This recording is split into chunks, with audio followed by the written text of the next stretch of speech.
Syekh Abdul Qadir Jailani punya guru namanya Imam Muhammad bin Muslim Ad-Dabbas. Imam Muhammad bin Muslim ini gurunya Syekh Abdul Qadir Jailani di masa-masa beliau menimba ilmu. Satu waktu Syekh Abdul Qadir Jailani dicurakin masuk sungai, dan itu musim dingin. Sampai-sampai beliau kedinginan. Musim dingin di sana beda sama di sini. Dinginnya sampai ke tulang, saudara. Dingin luar biasa. Selain itu tiap hari dicengin, bahasa kita dibully. Syekh Abdul Qadir Jailani sama gurunya tiap hari dibully. Pokoknya tiap hari dikatain terus depan orang-orang. Bukan empat mata, depan orang-orang. Sampai beberapa kawan-kawan Syekh Abdul Qadir Jailani ini iba, gak enak hati. Syekh Abdul Qadir Jailani tetap taklim, hormat, senyum, membahagiakan gurunya. Tetap gak ada sedikit pun sakit hati dalam hati, gak ada. Datang ke guru nih kawan-kawannya, guru kesian Syekh Abdul Qadir Jailani, kamu bully setiap hari, kemudian kamu uji setiap hari, kau ceburin ke sungai dan lain sebagainya. Apa kata Imam Muhammad? Wahai muridku, ketahuilah, Syekh Abdul Qadir Jailani ini satu waktu mereka nanti dia akan menjadi Sultanul Auliya. Aku tahu itu. Gurunya wali. Jadi kalau misalnya muridnya aja wali, bagaimana gurunya? Begitu juga daripada keluarga besar almarhum Kiai Haji Muhammad Mahfud bin Abdul Aziz, dan juga anak beliau secara keseluruhan, khususnya akhirul kiram Ustadz Tahir. Kita doakan mudah-mudahan senantiasa diberkahi oleh Allah Subhanahu wa taala. Begitu juga ibunda beliau, mudah-mudahan senantiasa disehatkan badannya oleh Allah, diangkat derajatnya oleh Allah, diberkahi oleh Allah dunyawiyah wa akhrawiyah, amin ya rabbal alamin. Saudara yang dimuliakan oleh Allah Subhanahu wa taala, segala puji bagi Allah, Tuhan yang Maha Esa, yang Maha Tunggal, dan Dialah Allah, Zat yang Maha Kekal, yang Maha Hidup, yang menciptakan kehidupan dan kematian, dan memberikan itu semua kepada setiap manusia dan juga makhluk-makhluknya. Sementara Allah adalah Zat yang Maha Hidup, tak pernah mati, dan Dialah Allah Subhanahu wa taala yang memberikan dua pilihan di tangan kita, husnul khatimah ataupun su'ul khatimah.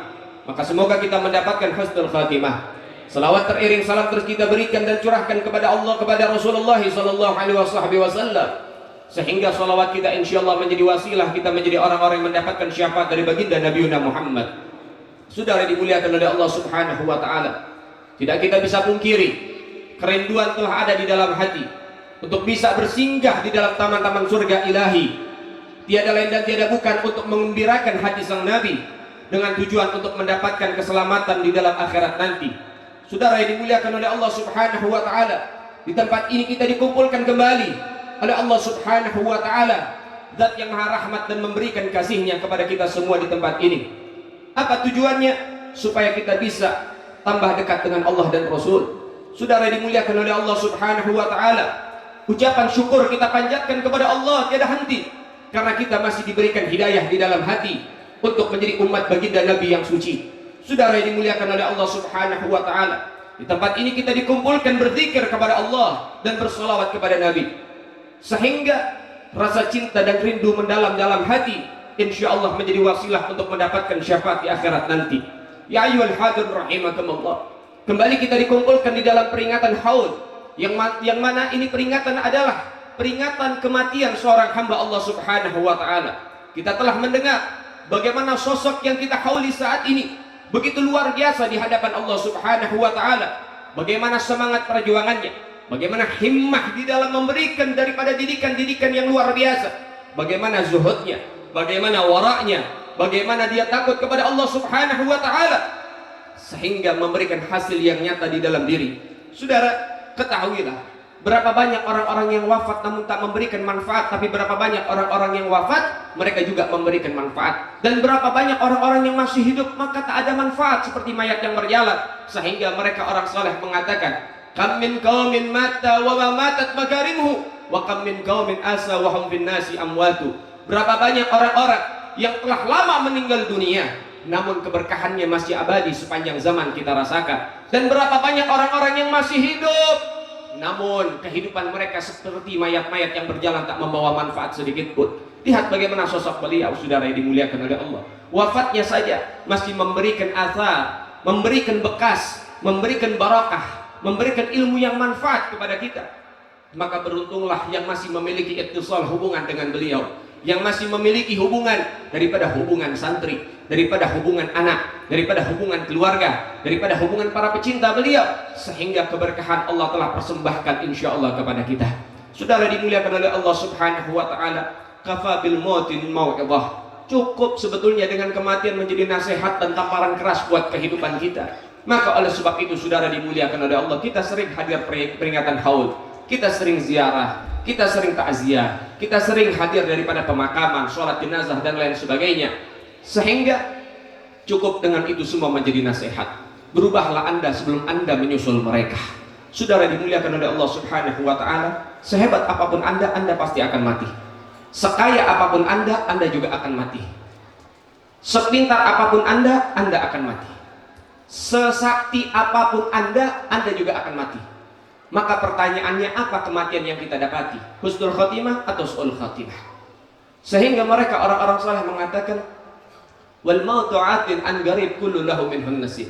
Kematian itu semakin dekat dan semakin dekat pasti datangnya. Kematian itu pasti akan kita rasakan. Kullu man 'alaiha fan. Allah nyatakan semua akan binasa. Kematian pasti datangnya dan semua akan merasakan yang namanya kematian. Sehingga pertanyaannya, ketika kita wafat, banyakkah tangan terangkat dan mata meneteskan air mata karena rindu dan memiliki kenangan indah kepada kita? Atau sebaliknya, ketika kita wafat, banyak sumpah serapah diberikan kepada kita. Na'udzubillah tsumma na'udzubillah. Sekali bernabi, setinggi nabi, sehebat nabi, Nabi didatangi oleh malaikat Jibril dan mengatakan, ya Muhammad, ish masyi'ta fa innaka mayyitun. Wahai Nabi, hidup sesuka hatimu, namun kamu harus ingat kamu akan mati. Nabi ahli surga. Haram surga dimasukin siapapun sebelum baginda Nabi Muhammad masuk ke dalamnya. Nabi yang sudah jelas dijamin surga. Namun bagaimana perjuangan Nabi untuk mendapatkan daripada kecintaan Allah? Sujud tiada henti, kakinya bengkak, berlinang air mata, bahkan tak sedikit darahnya tumpah untuk semata-mata mencari ridha Allah Subhanahu wa ta'ala. Ini Nabi, sholatnya masih begitu, sholat malamnya, sholat sunnahnya, sholat ini, sholat itu dan lain sebagainya. Belum daripada kewajibannya, belum qiraatul Qur'annya. Ini Nabi yang sudah jelas masuk surga. Kita bukan Nabi, bukan Rasul. Kadang-kadang sholat malas luar biasa, saudara. Kita bukan Nabi, bukan Rasul, jaminan surga belum dapat kita. Sekalipun kita zuriat Nabi pun belum ditentukan surganya, belum, saudara. Namun apa perjuangan kita untuk mendapatkan surga Allah Subhanahu wa ta'ala? Mereka para salaf, mereka orang-orang saleh, mereka ibadah bukan untuk mendapatkan surga, tapi untuk bisa berdampingan dengan Sayyiduna Muhammad di dalam surga. Sehingga kenikmatan yang paling tinggi di dalam surga hanya dua, saudara. Apa itu? Yang pertama, diizinkan untuk memandang zatnya Allah Subhanahu wa ta'ala setiap hari Jumat di dalam surga. Dan yang kedua, berdampingan dengan Sayyiduna Muhammad. Kita sudah lama berpisah dengan Nabi, sudah banyak hijab yang memisahkan kita dengan Rasul. Kita tidak hidup di zaman Nabi, kita tidak sholat di belakang Nabi, kita nggak pernah salaman dan berjabat tangan dengan Rasulullah, kita nggak pernah dekat dan memeluk tubuh baginda Nabi Muhammad. Kita belum pernah merasakan nikmatnya itu di alam dunia. Sehingga apa yang harus kau pikirkan? Jangan buat amalan-amalanmu di masa hidupmu lebih menjauhkan kamu nanti di yaumil qiyamah dengan baginda Nabi Muhammad. Ayo, girangin Nabi Muhammad, girangin Rasulullah, girangin daripada Nabi Muhammad Sallallahu Alaihi Wasallam. Dengan cara apa Rasulullah bergembira? Dengan cara kalian semua meneruskan perjuangan Sayyiduna Muhammad, menghidupkan syariat Sayyiduna Muhammad, mati-matian untuk Sayyiduna Muhammad, mempersembahkan jiwa raga untuk Sayyiduna Muhammad, menghidupkan dan meninggikan daripada liwa'ul habib, daripada bendera Sayyiduna Muhammad. Banyak tangan-tangan kotor di luar sana yang ingin menurunkan bendera Sayyiduna Muhammad. Maka jadikan tangan Anda, umat yang cinta kepada Nabi, untuk mempertahankan daripada liwaknya Sayyiduna Muhammad. Begitu banyak pikiran-pikiran kotor di luar sana, niat-niat busuk di luar sana yang ingin menghancurkan perjuangan Nabi. Kalian nggak boleh berhenti, saudara. Ayo, kalau mereka tidak pernah lelah, Kalau mereka tidak pernah berhenti untuk merusak perjuangan Sayyidina Muhammad, kenapa kita harus lelah untuk berjuang di jalan Sayyidina Muhammad? Mereka nggak pernah lelah untuk berjuang membahagiakan setan dan iblis. Kenapa kita harus berhenti untuk memusuhi setan dan iblis, saudara? Maka oleh sebab itu, ketika Anda berkumpul di taman surga Allah, tanda Anda sedang berjuang untuk meninggikan daripada bendera Sayyidina Muhammad. Jangan tinggalin tempat ini, saudara. Ini tempat yang nganterin kita dalam mendapatkan husnul khatimah. Tempat ini yang nganterin kita untuk mendapatkan syafaat daripada Nabi Muhammad al-Mustafa. Jangan jauh-jauh dari tempat ini, saudara. Ini tempat jangan kau anggap remeh. Perjuangan guru-guru kita jangan disepelekan. Kita masih butuh dengan mereka. Kita merasakan beberapa waktu lalu kita nggak bisa daripada ibadah dengan leluasa. Kita nggak bisa hadir majelis taklim. Gundah gulana dalam hati kita rasakan. Sedih dalam hati. Ada yang kurang dalam diri. Sehingga itu kabar baik. Kalau ada yang merasakan demikian, catat baik-baik, saudara. Pahami baik-baik. Kemarin-kemarin, kalau kita merasakan di dalam diri rindu dengan majelis, ada yang kurang dalam hari-hari kita, biasa hadir majelis dan lain sebagainya, ada kerinduan dalam diri kita, itu tanda Anda orang yang diberikan hidayah oleh Allah Subhanahu wa Ta'ala. Itu tanda Anda orang yang mendapatkan perhatian dari Allah Subhanahu wa Ta'ala. Itu tanda Anda mendapatkan cinta dari Allah Subhanahu wa Ta'ala. Yang bahaya itu, udah jauh dari majelis, gak ada rasa dalam dirinya sedih. Nah ini berarti hatinya telah apa? Khatamallahu ala qulubihim wa ala sam'ihim wa ala absarihim isyawat wa lahum adzabun. Hati sudah nggak bisa ngerasain rindu sama majelis. Telinga sudah nggak tembus dengan nasihat. Mata sudah tidak bisa melihat bagaimana kemurkaan Allah. Sehingga hanya satu yang bisa menyadarkan siksa dari Allah Subhanahu wa Ta'ala. Na'udzubillah tsumma na'udzubillah. Maka oleh sebab itu, yuk, mumpung Allah masih titipin hidayah, jaga ini hidayah jangan sampai lepas dari diri. Jaga ini hidayah jangan sampai lenyap dari hari-hari kita. Dengan cara apa? Baik, Anda tidak bisa duduk di majelis-majelis ilmu yang semacam ini di beberapa waktu yang lalu, atau mungkin sampai kapan kita tidak tahu. Tapi jangan Anda lepas dalam zikir kepada Allah di rumah-rumah Anda. Ketika Anda duduk di majelis ini, Anda mendengarkan kisah baginda Nabi Muhammad, maka Anda membuat di rumah-rumah Anda dengan keluarga Anda baca biografi Sayyidina Muhammad. Cerita Nabi ini dibaca nggak harus dengan ngumpulin orang banyak, enggak. Walaupun sendiri kau baca. Kalau cinta sama Nabi selalu rindu sama Nabi. Kalau cinta sama Nabi selalu haus dengan kisah-kisah Nabi. Kalau cinta sama guru kita selalu sebut namanya. Kalau kita rindu dengan guru kita selalu kirimkan Fatihah kepadanya. Begitulah cara meluapkan rindu, sehingga rindu bisa sampai kepada orang yang kita rindu tanpa ada yang bisa menghalangi. Itulah kerinduan dari Allah Subhanahu wa Ta'ala. Jadi kalau misalnya rindu ente ini kehambat, berarti rindu ente masih apa? Masih cemen. Rindu kamu masih lemah. Tapi kerinduan yang kuat tidak ada yang dapat menghalangi. Karena itu kerinduan adalah anugerah dari Allah Subhanahu wa Ta'ala. Kau nggak bisa duduk di majelis ilmu untuk memberikan sholawat kepada Nabi. Di rumah kau bersolawat kepada Nabi. Kau nggak bisa mengaji di tempat ini, kau bisa ngaji di rumah. Buka lagi pelajaran-pelajaran yang kamu dapat. Kita ngaji ini bertahun-tahun. Hadir maulid setiap tahun. Dan kalau udah masuk maulid, setiap hari kita hadir maulid. Masa sih nggak ada yang kita catat? Masa nggak ada yang kita bisa bawa pulang, saudara? Sehingga inilah berkahnya mencatat ilmu. Hanya orang-orang pilihan yang bisa nyatat ilmu. Orang sekarang, waduh, hadir majelis bukan cari ilmu, bukan buru ilmu, buru foto. Sekarang ini bukan ahlu sunnah wal jamaah, ahlu selfie was share. Habis selfie dia share, sudah. Jadi berkahnya cuma begitu doang. Innamal a'malu binniyat. Apa yang dia niatkan, dia didapati. Sehingga dia datang cuma dapat foto, ya cuma sekedar itu saja. Tapi berkah dia nggak dapat, saudara. Sehingga maka oleh sebab itu, mencatat adalah satu hal yang paling dicintai oleh salaf. Sehingga salaf-salaf kita mereka semua tidak pernah berhenti mencatat daripada mau'idhah, nasihat-nasihat, sehingga ketika kita mulai tidak bisa menghadiri majelis ilmu, di rumah masih ada naskah-naskah yang pernah kita catat, nasihat dari guru-guru kita. Buka lagi. Buka itu buku-bukunya. Pahami lagi. Kemudian amalkan. Begitu cara meluapkan kerinduan. Jangan udah jauh dari majelis, nggak ketemu guru-guru, sampai di rumah melamun.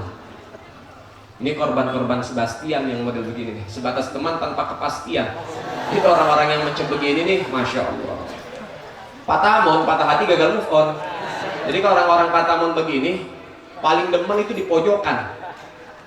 Kalau di pojokan begitu, nempel di tembok kayak tokek, anteng banget. Nah orang-orang macam begini nih, mereka itu apa? Jauh kerinduan daripada baginda Nabi Muhammad. Kita kalau rindu sama Nabi, cari cara bagaimana caranya supaya kita bisa meluapkan kerinduan begitu. Sahabat Thauban diceritakan di dalam riwayat, sahabat Thauban itu rindu sama Rasulullah. Sampai dikatakan dia datang kepada Nabi. Nabi tanya, "Hei Thauban, aku lihat kamu kok tambah kurus. Kenapa?"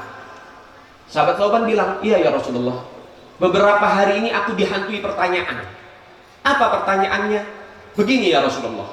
Saya kalau lagi makan, tiba-tiba rindu sama engkau, saya berhenti makan. Kemudian saya keluar, saya menuju rumahmu untuk berjumpa denganmu.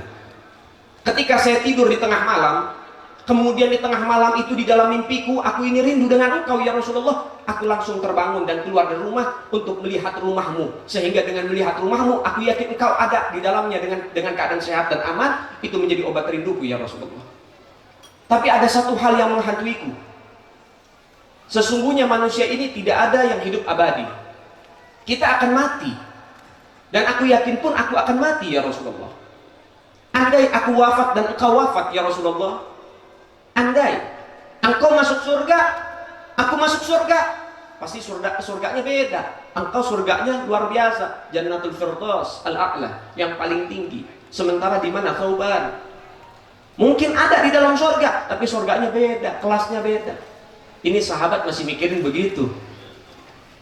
Dan andai mungkin aku nggak masuk surga, aku masuk neraka, sehingga itu jadi perpisahan dengan engkau dengan waktu yang panjang ya Rasulullah. Aku nggak kuat sehingga aku tidak nafsu makan, aku nggak nafsu minum, nggak bisa istirahat karena aku selalu bayang-bayangi dan dihantui di mana tempatku nanti. Bisakah aku berdampingan dengan Sayyiduna Muhammad?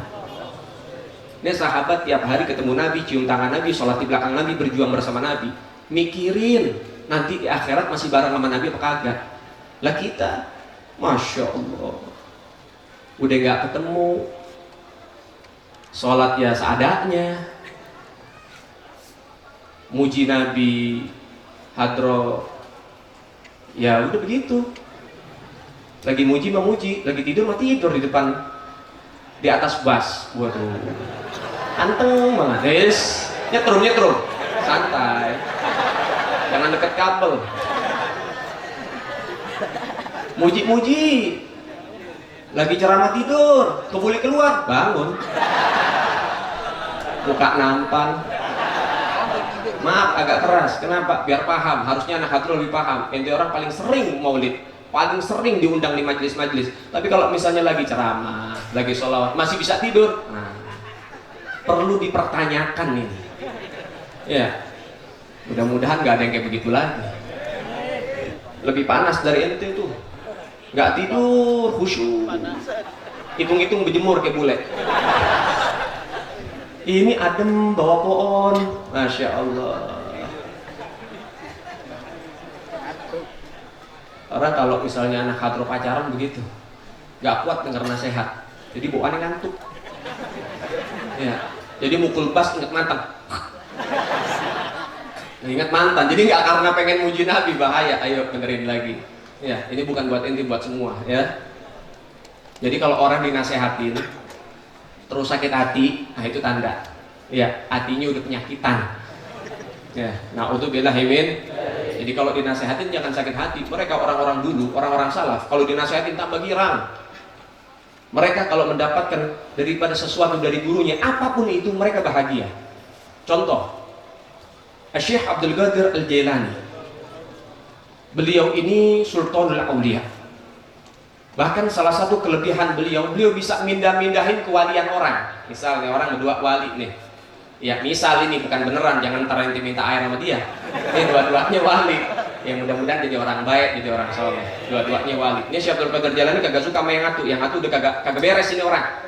Dipindahin, dikasih lagi ke orang lain. Begitu hebatnya Syekh Abdul Qadir Jailani. Sebelum beliau mendapatkan kewalian, kita ini kebanyakan dengar cerita orang udah sukses. Kita jarang dengar bagaimana mereka untuk mendapatkan kesuksesan. Jerih payah, susah payah, pengorbanan, itu yang kita nggak mau dengar. Kita dengarnya orang, oh hebat dia wali, oh hebat dia punya pondok, oh almarhum masya Allah muridnya di mana-mana banyak, sebatas itu. Tapi kita ini nggak mau tahu bagaimana perjuangan guru-guru kita, bagaimana mujahadah mereka, kita nggak mau tahu. Yang harusnya kita tahu bagaimana mujahadah mereka. Syekh Abdul Qadir Jailani punya guru, namanya Imam Muhammad bin Muslim Ad-Dabbas. Imam Muhammad bin Muslim ini gurunya Syekh Abdul Qadir Jailani. Di masa-masa beliau menimba ilmu. Satu waktu Syekh Abdul Qadir Jailani dijurakin masuk sungai, dan itu musim dingin. Sampai-sampai beliau kedinginan. Musim dingin di sana beda sama di sini. Dinginnya sampai ke tulang, saudara. Dingin luar biasa.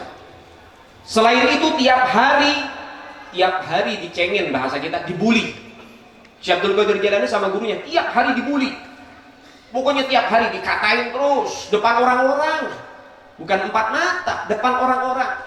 Sampai beberapa kawan-kawan Syekh Abdul Qadir Jailani ini iba, gak enak hati. Syekh Abdul Qadir Jailani tetap takzim, hormat, senyum, membahagiakan gurunya. Tetap gak ada sedikit pun sakit hati dalam hati, gak ada. Datang ke guru nih kawan-kawannya, guru kesian Syekh Abdul Qadir Jailani, kamu bully setiap hari, kemudian kamu uji setiap hari, kau ceburin ke sungai dan lain sebagainya. Apa kata Imam Muhammad? Wahai muridku, ketahuilah, Syekh Abdul Qadir Jailani ini satu waktu mereka nanti dia akan menjadi sultanul aulia. Aku tahu itu. Gurunya wali. Jadi kalau misalnya muridnya aja wali, bagaimana gurunya? Aku tahu dia akan menjadi wali besar. Sehingga aku berbuat demikian untuk mempercepat daripada kewalian dia, untuk mempercepat ditinggikan derajatnya oleh Allah Subhanahu wa taala. Biar cepat jadi wali, saya bantuin. Kenapa? Saya uji. Gak ada wali itu gak diuji. 3 wali teratas kita bicara. Pertama, wali paling tinggi namanya Qutub. Qutub itu ada banyak. Qutbul Ghaus, Qutbul Irsyad, Qutbul Anfas, Fakhrul Wujud, dan lain sebagainya. Qutub ada banyak. Itu daripada nama-nama beliau, ya, julukan-julukan beliau. Qutub. Di bawah ada 2, namanya imamen, 2 imam, kiri dan kanan. Jadi kalau Qutubnya meninggal, salah satu dari dia menggantikan. Jadi setiap zaman pasti ada Qutub, nggak mungkin nggak ada. Kalau Qutub sudah tidak ada di zaman itu, berarti ini sudah adalah indikasi atau tanda-tanda Imam Mahdi akan keluar. Paham? Setiap satu imam punya 4 wakil, namanya Abdal. Kita tahu ada wali namanya wali Abdal. Di kanan 4, di kiri 4. Jadi kalau misalnya satu meninggal, yang Qutub meninggal digantiin sama imam, ntar yang 4 ini dari wali Abdal naik lagi gantiin imam, dan terus begitu, ya. Wali Abdal dikatakan orang bisa mencapai kedudukan di dalam wali Abdal harus sukses melewati 124.000 ujian dari Allah Ta'ala. Kiai Hamid yang salah satu guru daripada almarhum itu sampai di magom wali Abdal. Yang bisa jadi Qutub biasanya Ahlul Bait Nabi Muhammad. Selebihnya gak ada yang mampu. Ini menurut pendapat para ulama, para salaf, para orang-orang soleh, dan mereka para aulia. Wali Abdal itu kewalian yang paling tinggi yang didapati oleh kita orang-orang pribumi. Anda tahu saudara, Kiai Hamid sampai di dalam magom wali Abdal yang sangat luar biasa. Satu waktu beliau di masa tua beliau lagi ngajar pingsan, dibawa sama anak-anaknya ke rumah sakit. Sampai di rumah sakit dokter periksa nangis. Kenapa? Karena jantungnya udah hancur. Jantung beliau itu, dia bilang jantung, dia bilang hati, udah hancur. Kemudian bilang sama anak-anaknya, ini kenapa baru dibawa sekarang? Ini penyakit udah lama, udah bertahun-tahun, bahkan puluhan tahun ini. Kok baru dibawa sekarang? Kata anak-anaknya, ya kami nggak tahu kalau ayah kami sakit. Yang kami tahu setiap hari ketemu sehat, nggak ada sakit. Karena bapak ini nggak pernah ngeluh. Jangan lagi ngeluh, teriak aduh aja nggak pernah. Datang anaknya, bah kenapa nggak ngomong? Apa kata Kiai Hamid? Nah, kalau abah teriak aduh, ngeluh saja sakit, Allah Ta'ala cabut kewalian yang ada dalam diri abah. Itu salah satu ujian. Makanya orang sekarang kagak ada yang jadi wali begitu. Sakit kepala dikit, aduh, bersin dikit, ya udah langsung tuh buat corona nih bocah. Jadi kadang-kadang zaman sekarang ini kentut lebih diterima dari bersin, apalagi batuk. Jadi kalau udah ada batuk bersin langsung orang-orang pada nengok, wah jangan-jangan. Tapi kalau kentut biasa aja sekarang. Iya, silent killer itu kentut. Tahu silent killer? Gak ada suara tapi mematikan. Ya, bikin paru-paru jebol. Itu silent killer. Jadi sekarang ini keadaan aneh sudah. Begitulah mereka para orang-orang soleh. Reak aduh saja itu mempertaruhkan daripada kedudukannya di hadapan Allah. Lihat bagaimana mereka. Mereka orang-orang soleh. Mereka tidak terlepas daripada apa? Sabarnya di dalam menuntut ilmu agama Allah. Ketika kita mendapatkan nasihat dari guru kita, itu tanda berarti guru kita lagi perhatian sama kita. Jadi orang zaman sekarang kadang-kadang apa? Baperan. Baperan. Kalau orang-orang dulu itu gurunya Masya Allah luar biasa. Kalau ngatain luar biasa, bah lo lente, goblok lo, tolol lo, itu orang dulu. Dan muridnya sabar. Orang sekarang dasar bah lo lente, guru murtad nih. Gua tandain lo. Pulang lewat mana ke dipesin. Begitu orang sekarang. Makanya kagak ada yang berkah kadang-kadang. Susah dapat berkah zaman sekarang. Ya, tapi mudah-mudahan kita semua dapat barokah. Nah, kita mudah-mudahan nggak seperti itu. Ya, amin ya rabbal. Kemudian saudara, ketika kita ingin mendapatkan kesuksesan di dalam mencari ilmu agama Allah, itu tidak terlepas dari khidmat kepada guru-guru kita. Sebagaimana Imam daripada Syekh Abdul Qadir Jalani, khidmat tetap. Di Jawa Tengah ada namanya Kiai Wedus, Kiai Kambing. Kenapa julukannya Kiai Wedus? Itu punya pondok muridnya puluhan ribu, bahkan jadi ulama-ulama besar. Kenapa bisa begitu? Karena semasa dulu nyantri khidmat sama guru. Khidmat dia sama gurunya. Itu Kiai Wedus. Nggak ngaji, nggak buka kitab. Ngawan kambing guru. Kalau lagi ngawan kambing guru, gurunya lagi ngajar, didengerin sama dia, dicatat, curi-curi itu. Pentingnya nyatet begitu. Jadi wali, jadi orang soleh, jadi ulama besar. Sabar disuruh sama guru. Kalau zaman sekarang, Masya Allah, kalau udah gurunya nyuruh nih, gih kan gih beli garam, guru nyuruh mulu. Emang santri gue doang apa? Picak kali matanya ya? Gitu. Rundeng mulu dalam jalan selama jalan. Wah, sumpah serapah buat gurunya. Disumpahin mati dulu. Gitu. Ya nggak berkah-berkah saudara. Mereka orang-orang soleh nggak terlepas dari khidmat kepada guru. Ada lagi bagaimana kecintaan seorang murid, ngabdi seorang murid, khidmat seorang murid itu mempengaruhi kesuksesan di masa-masanya. Ada namanya Al-Habib Abdullah bin Umar bin Yahya. Gurunya namanya Al-Habib Abdullah bin Tahir. Al-Habib Abdullah bin Tahir ini datang ke rumahnya Habib Abdullah bin Umar bin Yahya. Abdullah, saya nanti ke rumah kamu. Siapin sendal. Saya pengen kamar mandi. Datang. Disiapin sendal baru. Ini kalau misalnya guru sekarang mampir ke rumah murid, itu yang dikasih pasti sendal jepit udah retak-retak. Udah retak-retak, udah lama, udah tipis. Yang kalau kita pakai di kamar mandi kebanyakan plesetnya. Licin bawahnya. Tapi kalau dulu orang-orang dulu dikasih yang paling bagus sendalnya. Dipakai sama gurunya Habib Abdullah bin Tahir. Beliau di kamar mandi berwudu dan sebagainya keluar dilepas itu sendal jepit oleh Habib Abdullah bin Umar bin Yahya. Sendal itu kan masih basah, airnya itu diraukan ke wajahnya. Diraukan ke wajahnya, kemudian sendal itu diciumi oleh beliau, dimasukkan plastik, ditaruh di lemari, dijadikan jimat oleh beliau. Begitulah daripada siapa? Mereka orang-orang soleh. Sehingga tampillah Al-Habib Abdullah bin Umar bin Yahya, seorang wali, seorang soleh yang sangat luar biasa, alim luar biasa. Khidmat kepada guru, man khadam, siapa orang yang khidmat akan lebih dulu mendapatkan kesuksesan. Maka jangan pernah kamu merasa lelah, letih, ataupun merasa berat hati untuk khidmat kepada gurumu, baik di masa hidupnya maupun di masa wafatnya.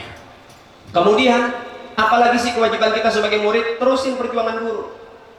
Teruskan, jaga nama baiknya, teruskan perjuangannya, lanjutkan silaturahmi dengan anak keturunannya, itu penting.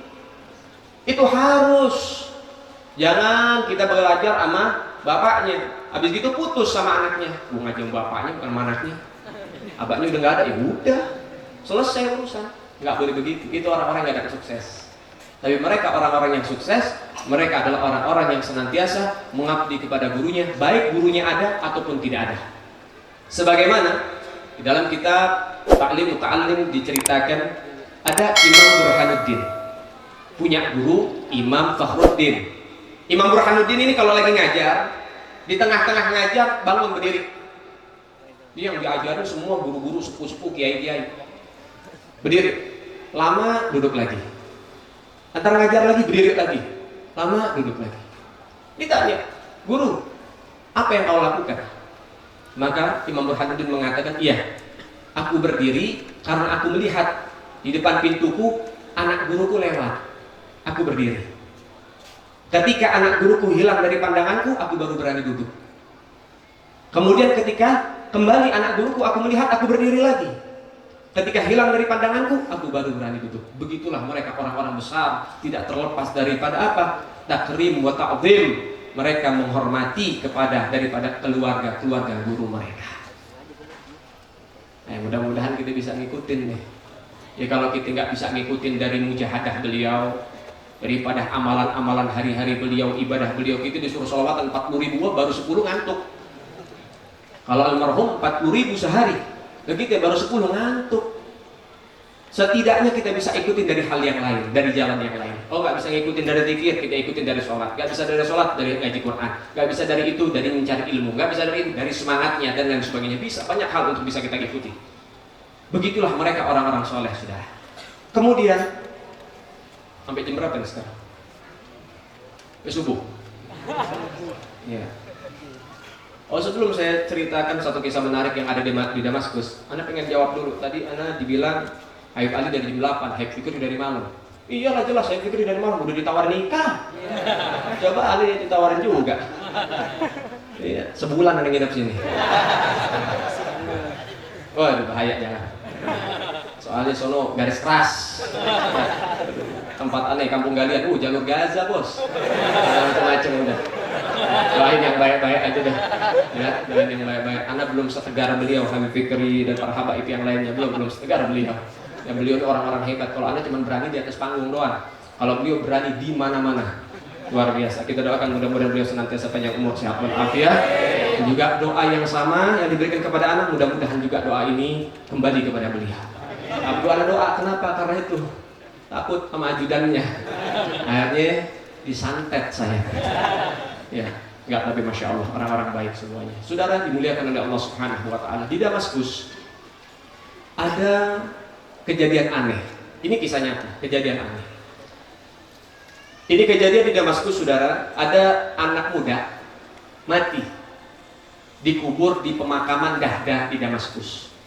Pemakaman Dahdah ini khusus pemakaman orang-orang wali, orang soleh, para pejuang, para mujahid yang mati syahid dikubur di situ. Ini anak dikubur di situ.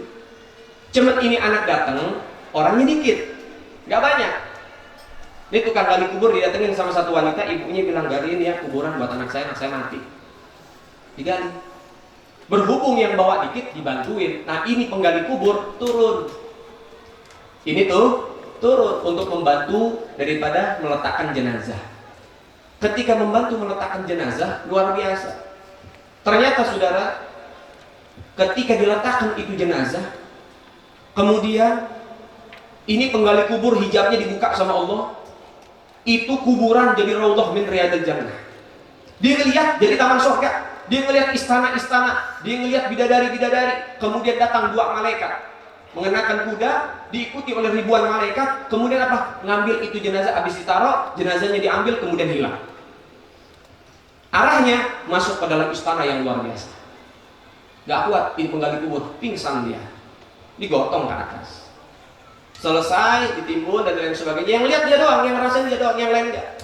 Selesai, kemudian dapat 1 bulan, datang lagi ini ibu, galiin lagi satu lagi, jangan jauh-jauh ya, sebelah situ, dekat yang lama. Kenapa? Anak saya satu lagi mati. Digali lagi. Begitu juga keadaan. Dia turun. Ketika dia turun, diletakkan itu jenazah, kejadian yang semula terjadi kembali. Dia melihat. Namun ini lebih hebat lagi, lebih luar biasa lagi, lebih agung lagi, tambah lebih banyak lagi pasukan-pasukan yang datang, para malaikat untuk membawa jenazah daripada putra si ibu ini. Dan dia gak pingsan sekarang, ditahan sama dia. Selesai dikubur, naik ke atas, didatengin itu ibu, anak ibu ini kerjanya apa, amalnya apa, kok luar biasa. Kenapa emang? Yang pertama begini, yang kedua lebih hebat lagi. Apa bu kerjanya? Diceritain, anak saya yang pertama kerjaannya itu cari kayu dalam hutan, kayunya dipotong-potong dijual sama dia. Anak saya yang kedua nyantri di pesantren. Nah ini kakaknya yang pertama kali mati, itu hasil jualan kayunya, itu uangnya dibagi dua, dikasih ke saya sedikit, sisanya dikasih sama adiknya biar nuntut ilmu, ngebantu dari situ. Karena jadi tulang punggung, jadi dia nggak bisa ngaji, dia bantu dengan daripada perekonomiannya, dia bantu daripada uang untuk makan dan lain sebagainya si anak, kebutuhan daripada adiknya. Nah anak saya yang kedua santri, mencari ilmu agama Allah, sehingga apa? Allah berikan kemuliaan demi kemuliaan. Sehingga saudara, Anda lihat, kita nggak bisa jadi santri, minimal kita bantu nyantri orang-orang yang lagi nyantri di sini. Datang bawa beras sekarung, nggak bisa sekarung, seplastik, nggak bisa seplastik, ya ember kecil, nggak bisa juga ya ini dah, segayung, nggak bisa juga, emang bakhil lu, sampai beras aja nggak bisa dibawain, nggak bisa beras, garam satu bungkus. Ya, asal jangan bawa micin bikin goblok. Ya, garam. Atau bawa apa saja, bumbu-bumbu dapur. Gak bisa kasih duit 10.000 untuk anak-anak santri. Bantu mereka.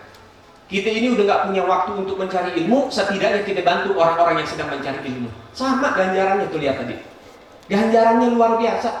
Diarak oleh malaikat, diagungkan oleh Allah Subhanahu wa ta'ala. Kemudian ini orang datang ke masjid namanya Masjid At-Taubah. Di situ ada seorang ulama besar, diceritain begini, sehingga saya ini sekarang mau ngaji. Umurnya di penggali kubur, ya, umurnya sekitar 50 sampai 60 tahun. Namanya Syekh Abdurrahman Al-Haffar. Kemudian akhirnya ini imamnya, ini ulama-ulama itu yang megang masjid tersebut bilang, "Nah, ente kemana aja baru mau ngaji sekarang?" Diceritain dia, anak lagi kejadian begini, sehingga anak sadar sekarang pengen menuntut ilmu. Ya udah ngaji, ya itu tadi namanya gali kubur ya, bahasanya SDM-nya ya segitu, sehingga apa? Harus dari nol, ngapalin Jurmiyah, ngapalin Mutun, Matan, Safinah, kitab-kitab tipis yang itu dipelajari oleh anak-anak dasar di dalam pondok-pondok pesantren, diikuti sampai jadi ulama besar di kota Damaskus, namanya Al-Imam Abdurrahman Al-Haffar. Sampai dia mewasiatkan, wajib anak keturunan saya jadi ulama-ulama, semuanya harus jadi ulama, laki perempuan jadi ulama. Sehingga sekarang ini yang terakhir sekarang daripada keturunan beliau namanya Syekh Abdul Razak Al-Haffar menjadi ulama besar di Damaskus.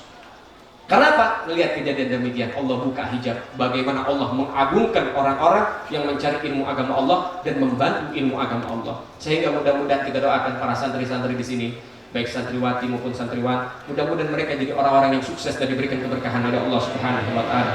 Mudah-mudahan ilmunya bawa takut kepada Allah. Mudah-mudahan ilmunya bawa benar jalan Allah. Mudah-mudahan ilmunya bawa wara, bawa zuhud, sehingga bisa membahagiakan hati baginda Nabi Muhammad.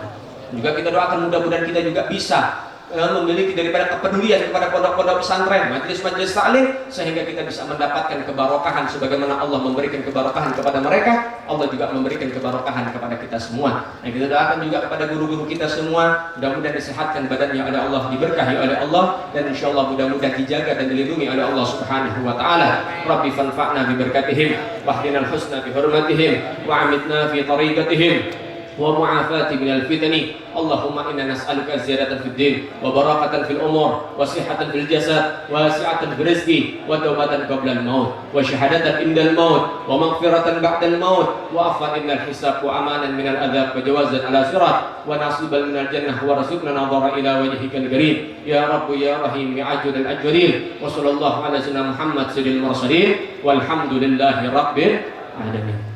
Saudara, sebelum saya pamit, saya ingin mengundang sore hari ini asar berjamaah kita nanti di pondok pesantren kedatangan tamu Al-Habib Muhammad bin Shalih Al-Attas dari Hurairah, dari negeri sejuta wali. Ya, buat yang ada waktu silahkan antum semua bergabung. Pondok pesantren kita ada di Kampung Galian, Sukakerta, Sukawangi, Bekasi, Babelan. Tinggal buka GPS saja, tinggal ketik pesantren Sunniyah Salafiyah Al-Khairiyah. Nanti keluar, ya ada dua nanti keluarnya. Sunniyah Salafiyah itu ada beberapa. Nah kita cabang. Yang pusat ada di Keraton, Jalan Sidogiri, di Pasuruan. Nah kita yang di Surakarta, jangan nanti buka GPS, bukanya ke sono, ntar kaget. 7 hari 7 malam jalan kaki. Nah akhirnya bingung ente.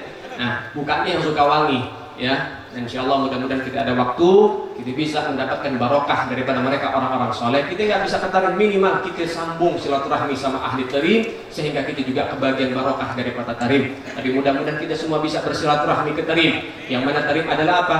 Yang dikatakan Turuq Tarim, ya, Tariqat Tarim, Sawari Tarim, jalan-jalan kota Tarim, Syekhun liman laysa lahu syekh, guru bagi orang-orang yang nggak punya guru. Begitulah berkahnya di kota Tarim. Di situ ada para anbiya, di situ juga dikubur daripada ribuan aqtab, ya, daripada wali-wali kutub dikubur di situ, di tanah tersebut, tanah-tanah yang pernah dipijak oleh para anbiya, para solihin, para orang-orang soleh, para aulia. Sehingga insya Allah mudah-mudahan kita bisa juga untuk datang ke kota Tarim dan mengambil ilmu dan juga mengambil keberkahan. Sehingga insya Allah mudah-mudahan Allah Ta'ala kasih berkah buat kita semua. Jadi pengajiannya di pondok setiap Ahad sore buat laki dan perempuan. Saat ini kita kedatangan tamu daripada Al-Habib Muhammad Al-Attas. Mudah-mudahan kita dikasih sehat dan kita insya Allah bisa berjumpa kembali. Wallahu a'lam bishawab. Hadamin ya lakum minkum. Assalamualaikum warahmatullahi wabarakatuh. Syukur.